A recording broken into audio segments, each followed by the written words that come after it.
ఏంట్రా నిలబడే ఉన్నావు? నువ్వు కూడా మాతో పాటు కూర్చొని టిఫిన్ చేయి. అమ్మా మంజు, నువ్వు కూడా టిఫిన్ చేసేయమ్మా. కూర్చోండి. నాకు ఆకలిగా లేదు మంజు. ఉంటే ఉండనివరా. 100 సమస్యలున్నా తినడం మానకూడదు. దా కూర్చుని తిను. అందరూ ఇక్కడే ఉన్నారు కాబట్టి మీతో ఒక మాట చెప్పాలనుకుంటున్నాను. రేయ్, చెప్పడానికి ఎందుకురా సందేహిస్తున్నావు? చెప్పు.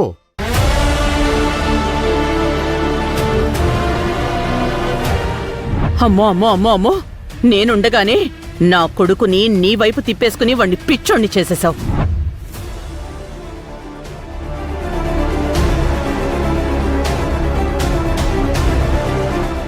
ఒకవైపున తల్లి, మరొక వైపున భార్య, ఇద్దరు 2 కళ్ళ లాంటి వాళ్ళని నా భర్తకి నా వల్లనే తెలిసొచ్చింది. మంజు చెప్పినట్టు అమ్మా మంజు నాకు 2 కళ్ళు లాంటి వాళ్ళు.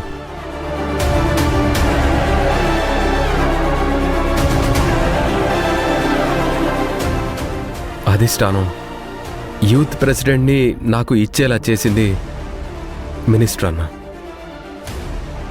నా కోసం అంత చేసిన అన్నకు అవమానం మిగల్చడం కరెక్ట్ కాదు.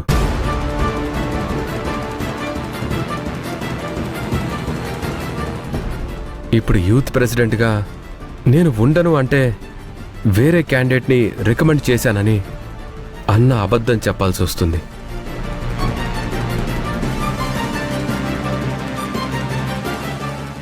లేకపోతే తను అనుకున్న క్యాండిడేట్కి ఈ పార్టీ మీద నమ్మకం లేదనే అబద్ధాన్ని మినిస్టర్ అన్న చెప్పాల్సి ఉంటుంది.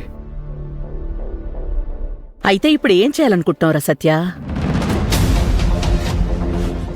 మినిస్టర్ గారికి సారీ చెప్పాలి అనుకుంటున్నారా? లేదు మంజు, ఆయనతో యూత్ ప్రెసిడెంట్గా ఉండాలనుకుంటున్నానని చెప్పాలనుకుంటున్నాను.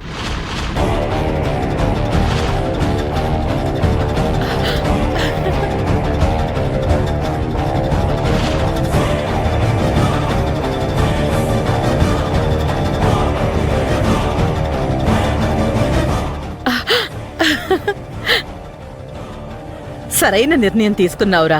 ఇప్పుడు ఈ మణమ్మ కొడుకు అనిపించుకున్నావు. సత్య గారు, యూత్ ప్రెసిడెంట్గా ఉండను అని మినిస్టర్ గారితో చెప్తాను అని చెప్పారు కదా? చెప్పాను మంజు, నిజమే. పాలిటిక్స్లో పదవి రావటం అంటే ఎంతో ఇన్ఫ్లుయెన్స్ ఉండాలి.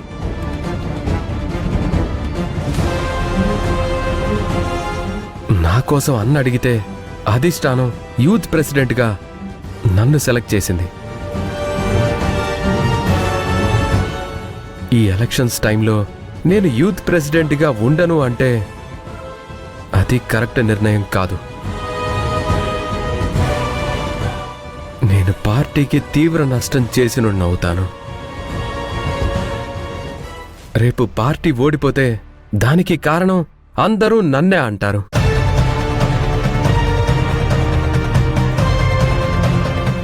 పైగా అపోజిషన్ పార్టీ వాళ్లతో లోపాలున్నాయి.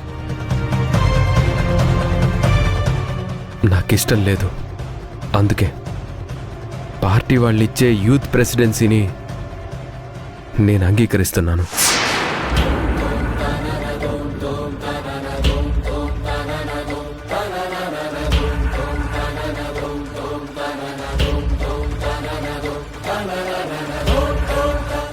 మంజు, ఇది నా కొడుకంటే.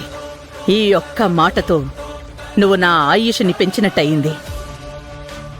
మంచి నిర్ణయం తీసుకున్నావు నాన్న. ఖచ్చితంగా లైఫ్లో ఎమ్మెల్యేగా మంత్రి వరకు ఎదుగుతావు.